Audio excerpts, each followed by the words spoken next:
رسول خدا صلی اللہ علیہ وآلہ وسلم.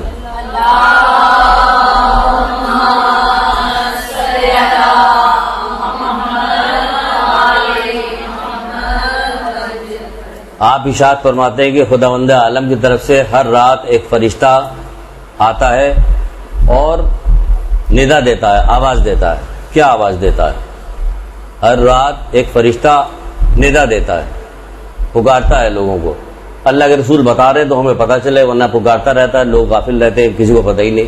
اس لیے کہا جاتا ہے کہ ہمیں ہر وقت علم دین سے وابستہ رہنا ہے، احادیث اور قرآنی آیت سے وابستہ رہنا، تاکہ ہمیں پتہ چلے کہ کیا ہو رہا ہے. وہ کہہ رہے کہ ہر رات ایک فرشتہ آتا ہے جو ندا دیتا، آواز دیتا، لوگوں کو پکارتا ہے، کہتا ہے. ہمیں تو آج تک نہیں سنائی دیا کہ کیا کہتا ہے کیا نہیں کہتا ہے. اسی لیے تو کہا جاتا ہے جو چیز خود سے سنائی نہیں دیتی، دکھائی نہیں دیتی، اس کے لیے کیا کیا جائے. کہنے لگے کہ جرمن میں فٹ بال میچ ہو رہا تھا، وہاں شور مچ رہا تھا، سن رہے تھے ہم، گھر تک سنائی دے رہا تھا کہ نہیں سنائی دے رہا. کہیں بھی کوئی بات ہو رہی تھی، اسپیچ ہو رہی تھی، لاہور میں اسمبلی کا اجلاس ہو رہا ہے، کہیں بھی ہو رہا، ہم لوگ یہاں بیٹھ کے سن رہے کہ کیا ہو رہا ہے. ہم تو سجنا بننا تو ہمارا ہی کام ہے، جو خواتین کہہ نہیں دیتے جو اسمبلیوں میں جا رہے تھے، وہ ساری چیزیں ہمیں سنائی دے رہی ہوتی. تو کوئی چیز ہوتی ہے درمیان میں جو ہم تک کوئی بات پہنچاتی ہے. اسی طرح اللہ کی بات، آخرت کی بات، اللہ کیا چاہتا ہے، یہ ساری چیزیں درمیان میں کون ہے؟ 1,24,000 انبیاء ہیں درمیان میں اور ائمہ طاہرین ہیں. یہ ہم تک بات کو پہنچاتے ہیں. ہم سننا ہی نہیں چاہتے، ہم سننا ہی نہیں چاہتے. ہمارا زیادہ کام ادھر ادھر کی بات بہت سارے سننا چاہتے ہیں، وہ ابھی بتائیں گے کہ کیا سننا چاہتے ہیں. تو جو اتر کے کیا کہتا ہے، 20 سال والوں جد و جہد کرو.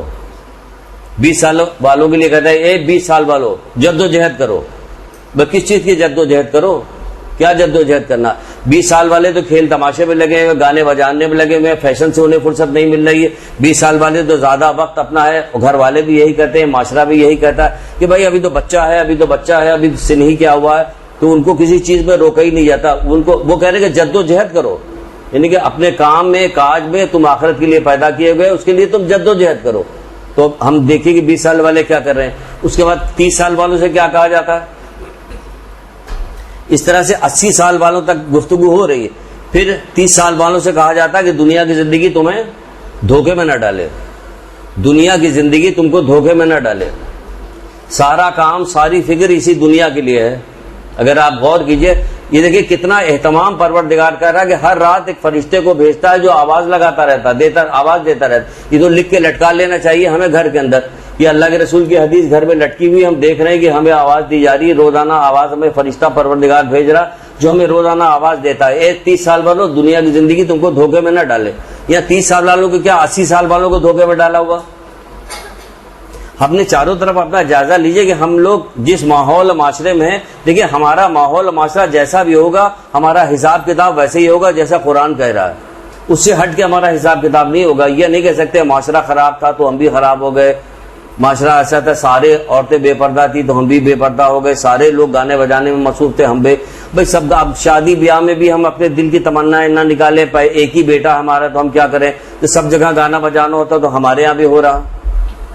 یہ سب جو لیم ایکسکیوزز ہیں نا سارے، جو ہم بہانے بناتے رہتے ہیں نافرمانی کے، اللہ تعالیٰ کی نافرمانی کے لیے ہم بہانے. یہ بہانے نہیں چلیں گے. جب آنکھ بند ہوگی تو فوراً ہی پتہ چل جائے گا، اور اس وقت جب پتہ چلے گا تو کوئی آپ کا ساتھ نہیں دے سکے گا. چاہے آپ کی قبر پہ کتنی پھولوں کی چادر کیوں نہ ڈالی جائے، ڈالتی رہیے آپ، چادر ڈالتی پڑتی رہتی ہے. آپ دیکھتے نہیں تو بہت سارے ایسے لوگ ہیں جن کے ذمہ ہزاروں قتل ہیں اور نہ جانے کیا کیا چیزیں پھولوں کی چادر پڑی رہتی ہے. تو اس سے کوئی فرق نہیں پڑنے والا. اسی لیے اللہ میاں اکیلے اپنا فوج تمہارے ساتھ ہے، نہ تمہارا باڈی گارڈ تمہارے ساتھ ہے، نہ تمہارے دولت ساتھ ہے، نہ پیسہ ساتھ ہے، نہ منصب تمہارے. تم اکیلے ہو، تمہارا اعمال تم ہو. سب چھوڑ کے تم کو چلے جائیں گے. اور رہ کون جائے گا؟ بیٹے چلے جائیں گے، مال چلا جائے گا چھوڑ کے، دوست احباب چھوڑ کے تم کو چلے جائیں گے. یہ ساری چیزیں ہمارے دل میں. یہ وقت ہے جد و جہد کرو. چھوٹی چھوٹی آپ کہیے گا ہم تو چھوٹی عمر، بھائی چھوٹی عمر کی تو کیا کہ تمہیں سے تو کہا جا رہا ہے 20 سال والوں جد و جہد کرو. تو کس چیز میں جد و جہد کرو؟ ماں کی گود سے قبر تک علم حاصل کرو. کون سا علم حاصل کرو؟ وہی علم جو اللہ کے قریب کر دے تمہیں، وہ علم جو تمہیں اللہ کے قریب کر دے وہ علم حاصل کرو. اس کا کوئی رواج نہیں، کوئی سلسلہ نہیں، کوئی بات بتائی نہیں ہے. بہرحال 30 سال والوں کیا کام کرو، دنیا کی زندگی تمہیں دھوکے میں نہ ڈال دے. پھر 40 سال والوں اپنے پروردگار سے ملاقات کے لیے تیار ہو جاؤ. پھر 40 سال والوں سے کیا کہا جاتا ہے؟ اپنے پروردگار سے ملاقات کے لیے تیار ہو جاؤ. اللہ سے ملاقات کرنا، ائمہ تارین کے سامنے ہم کھڑے نہیں ہو سکتے، ہماری جو اعمال ہے، جیسی ہم حرکتیں ہیں، بچہ جب کوئی شرارت کر کے ایسا آتا ہے تو ماں باپ کہتے جاؤ تم نے فلاں شرارت کی، لوگ شکایت کرنے کے لیے آئے تھے، جاؤ تمہارے والد بیٹھے ہوئے ماں کمرے میں، جاؤ، تو بچہ جا نہیں رہا ہوتا، ہمارے ڈر کے خوف ہوتا ہو جا نہیں رہا، تو ہم یہاں اللہ کے سامنے جانے کے لیے تیار ہیں۔ وہ کہہ رہے 40 سال والوں اللہ کے سامنے کھڑے ہونے کے لیے تیار ہو جاؤ، ذرا یہ تیار ہو جاؤ۔ تم کہاں تیار ہے 40 سال والے؟ کوئی تیار ہے 40 سال والے؟ تو دھیرے دھیرے تجربہ ہوتے ہوتے جب 40 سال پہ آتے ہیں تو شرارتیں اور ساری حکمت عملی جو دنیا پرستی ہوتی اتنی منج جاتے ہیں اس کے اندر کہ اتنی چابک دستی کے ساتھ وہ والا کام کر رہے ہوتے ہیں کہ آپ تو دوسرے 40 سال کے ہو گئے تو کہتے ہیں کہ اب تو یہ کوئی عادت چھوٹ گئی۔ عادت کا بدلنا پھر کسی معجزے سے کم نہیں ہوتا، کیونکہ ہماری عادت پڑ چکی ہوتی، شروع سے ہماری تربیت دی نہیں گئی، تو اس کی وجہ سے ہماری عادت پڑ جاتی۔ پھر کہا جا رہا ہے 50 سال والوں کیا کام کرو؟ تمہارے پاس ڈرانے والا آ گیا۔ کون ڈرانے والا؟ یہ تمہارے پاس ڈرانے والا ہے، تمہارے بال سفید ہو گئے ہیں، پھر ہم رنگتے رہیں گے؟ کیا ہوا؟ تمہارے بال سفید ہو چکے ہیں، تمہاری اولاد کی اولاد پیدا ہو چکی ہے، تمہارے رشتہ دار اور والدین جو ہے قبر میں جا چکے ہیں، تمہیں ڈرانے والا آ چکا، بڑھاپا تمہارے قریب آ گیا، تو کیا کہا جا رہا ہے؟ تمہیں ڈرانے والا آ گیا ہے، تو کیا کرو 50 سال والوں تیار ہو جاؤ۔ پھر 60 سال والوں سے کہا جاتا ہے کہ تمہاری کھیتی کے کاٹنے کا وقت آ گیا، اور 60 سال والوں تمہاری کھیتی کاٹنے، جب 60 سال والوں کو اپنے معاشرے میں دیکھے تو 50-60 سال والوں کے لیے نہ وہ ان کو ڈرتا ہوا کہیں نظر، کوئی ڈرتا ہوا نظر آ رہا ہوتا، کوئی ڈر رہا، کسی بات سے رک رہا، ڈر رہا۔ آپریشن ہو چکا ہے ہارٹ کا، سمجھے آپ، مرنے کے بالکل قریب ہیں، لیکن رشتہ دار کے یہاں ملنے کے لیے گئے تھے ان سے، آپریشن ہو چکا ہے، 72 سال کی ان کی عمر ہے، آپریشن ان کا ہو چکا تھا ہارٹ کا، اور بالکل برا حشر تھا ان کا کہ کچھ پتہ نہیں تھا کہ اب یہ بچیں گے کہ نہیں بچیں گے، صحیح ہوگا معاملہ کہ صحیح نہ، آپریشن کامیاب ہوا کہ کامیاب نہیں، کچھ نہیں پتہ۔ جب بہو جو تھی مہینے کا سامان لینے کے لیے جا رہی تو اس سے فرمائش کر رہے تھے کہ ہمارے لیے شیونگ کریم لیتی آنا بھولنا مت۔ یہ کہاں ہے؟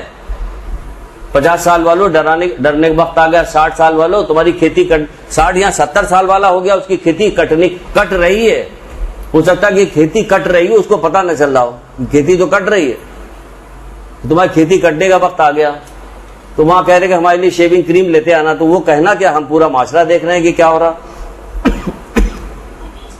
تو بھائی آپ بھی دیکھ رہے ہیں کیا ہو، یہ سب آپ ہی کی گود سے نکلتے ہیں سارے لوگ، یہ جن کی ہم بات کر رہے ہیں آپ کی گود سے نکلے ہوئے لوگ، یعنی کہ ماں کی تربیت ہی سب کچھ ہوتی ہے۔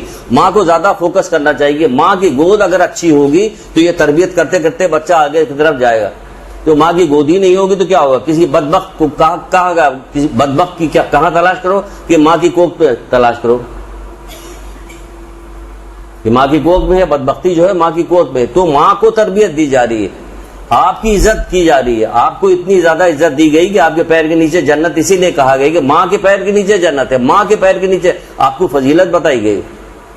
آپ مردوں کی شانہ بشانہ چلنے کے شوق میں لگے ہوئے، کہ مردوں یعنی بے پردگی ہو، باہر نکلیں اور اس قسم کا کام ہو، اسمبلی میں میاں بھی گئے ہیں بیوی بھی گئی ہیں، ایک خبر الگ سے آج لگی ہے، یہ 2 میاں بیوی جو ہے اسمبلی میں گئے ہوئے ہیں، آج یہ بڑی اچھی بات ہے، وہ اسمبلی میں جا رہے ہیں تو بڑا کام کر رہے ہیں، اللہ کے قانون کی پابندی نہیں کر رہے، تم پتہ نہیں کہ دنیاوی قانون کے، اپنے ملک کے قانون کی کون سی پابندی کرواؤ گے؟ جو اللہ کے قانون کی پابندی نہ کر رہا ہو وہ دنیا کے پابندی کرے گا۔ بہرحال 60-70 سال والوں، پھر کیا کہا جا رہا، 70 سال والوں سے کیا کہا جائے، تمہارے بلایا جا رہا ہے، خواب غفلت سے کیا کرو، جب اب تم جواب دو، تمہیں بلایا جا رہا ہے، جواب دینے کے لیے کیا کرے گا آدمی؟ دیکھیے آپ نے دیکھا ہوگا کھیل کے میدان میں جب وہ ریس میں جب لوگ دوڑ رہے ہوتے ہیں اور فنیشنگ لائن پہ آنے والے ہوتے ہیں تو مزید زور لگاتے ہیں، ہوتا ہے کہ نہیں ہوتا ہے؟ مزید زور لگا رہے ہوتے ہیں کہ 1 سیکنڈ کا ہی فرق سے آ جائے تو ہمارا نام آ جائے گا، کہ 1 منٹ 3 سیکنڈ میں انہوں یہاں تک پہنچے، تو مزید زور لگا۔ اب ہمارا جیسے سے وقت قریب آ رہا تو ہمیں مزید زور لگانا چاہیے اللہ تعالیٰ کی اطاعت میں، اپنے گناہوں کی معافی میں، اس کو کمپنسیٹ کرنے میں، کیا کیا گناہ کہاں ہے۔ جب ایک نوجوان آیا تھا اللہ کے رسول کے پاس، اس نے کہا تھا کہ اللہ کے رسول میری زندگی کا صرف 1 دن رہ گیا، آج کے دن باقی ہے، حکیموں میں ڈاکٹروں نے جو کچھ بھی ہوگا کہا ہوگا کہ تمہاری زندگی کا آخری دن ہے، تو کہا میں کیا کروں اللہ کے رسول، میں کیا کروں؟ کہ بیٹھو مجھے تجھے علم دین سکھاتا ہوں، یہ والی بات بتائی جا رہی۔ وہ کہہ دیتے کہ میرے اوپر درود پڑھتا رہے تو کیا کافی نہیں تھا؟ ہم پڑھ دیتے ہیں تو کافی ہو جائے گا ہمارے لیے.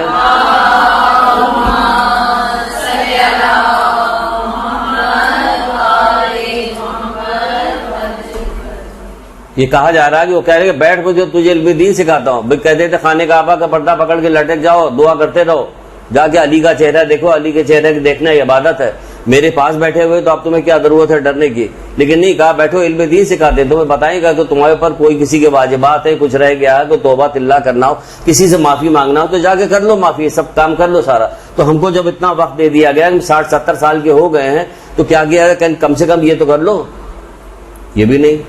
پھر کیا کہا جا رہا ہے, 70 سال پہ 80 سال والوں سے کہا جا رہا ہے کہ قیامت آ چکی ہے اور تم غافل ہو. قیامت آ چکی, یہ تو تم تو گئے, اب تمہارا کام ہو گیا, اب قیامت آ چکی تم غافل ہو.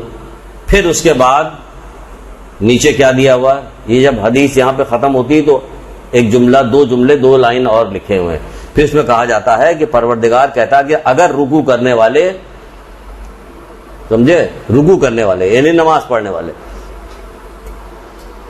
اگر رکوع کرنے والے بندے اور خشوع خضوع کرنے والے لوگ اور دودھ پینے والے بچے اور گھاس چرنے والے جانور نہ ہوتے, تم پر بدترین عذاب نازل کرتے. یعنی ہم تم کو یہ ساری چیزیں بتا رہے, تم کو بار بار غفلت سے بیدار کر رہے. ہر عمر کے لوگوں کے لیے الگ الگ بیداری کی بات بتائی جا رہی, اور تم میں سے کوئی بھی بیدار نہیں ہو رہا. تو کہنے ہیں کہ اگر خشوع خضوع کرنے والے, گڑ گڑانے والے لوگ نہ ہوتے, بندے نہ ہوتے, رکوع کرنے والے, خشوع کرنے والے نہ ہوتے, دودھ پینے والے بچے نہ ہوتے اور گھاس کھانے والے جانور نہ ہوتے, تم پر بدترین عذاب نازل کرتے. ہم تم پر بدترین عذاب نازل کرتے. ہر عمر ہر سن کے لوگوں کو یہ اشارہ دیا گیا, بتایا گیا, لیکن کوئی ڈرنے کو تیار نہیں. برحمتك يا أرحم الراحمين وصلى الله على محمد وآله